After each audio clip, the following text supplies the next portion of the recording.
नमस्कार, मी विजयमाला चव्हाण. मी सक्षम rehabilitation centre Nanded city येथे समुपदेशक म्हणून काम करते. आज आपण बायपोलर मूड डिसऑर्डरविषयी थोडंसं जाणून घेऊया. बायपोलर मूड डिसऑर्डरविषयी लोकांच्या मनात बरेच गैरसमज आहेत. पण समजून घ्यायला बघितलं तर बायपोलर मूड डिसऑर्डर ह्या व्यक्तीच्या बाबतीत मनाच्या टोकाच्या दोन अवस्था असतात. बायपोलर मूड डिसऑर्डरमध्ये व्यक्तीच्या आयुष्यात येणारे सुखदुःखाचे क्षण हे अतिशय वेगवान आणि भयानक असतात. बायपोलर डिसऑर्डर म्हणजे मनाच्या टोकाच्या दोन अवस्था. त्यातली पहिली अवस्था म्हणजे मॅनिया. मॅनिया म्हणजे अतिउत्साह.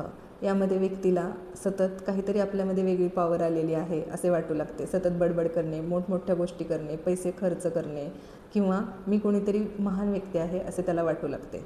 दुसरी अवस्था म्हणजे अतिउत्साहाच्या विरुद्ध अगदी उदासीन अशी असते. यामध्ये व्यक्तीला आपण काहीच काम करू शकत नाही, एकटे राहावेसे वाटते, अंधाऱ्या खोलीत स्वतःला बंद करून टाकणे, झोप वेळेवर न घेणे आणि कधीकधी आयुष्य संपवून टाकावं असं वाटतं, अशी ही टोकाची दुसरी अवस्था असते.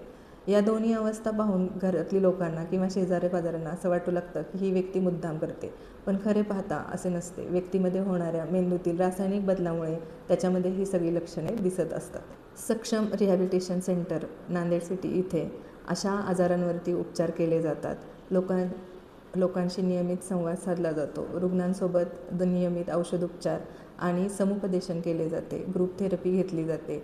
यामुळे पेशंट हळूहळू बरा होत असतो. तुमच्या आसपास जर बायपोलर आजाराशी झगडत असणारा एखादा व्यक्ती असेल तर तुम्ही सक्षम रिहॅबिलिटेशन सेंटर नांदेड सिटी इथे नक्की संपर्क साधावा.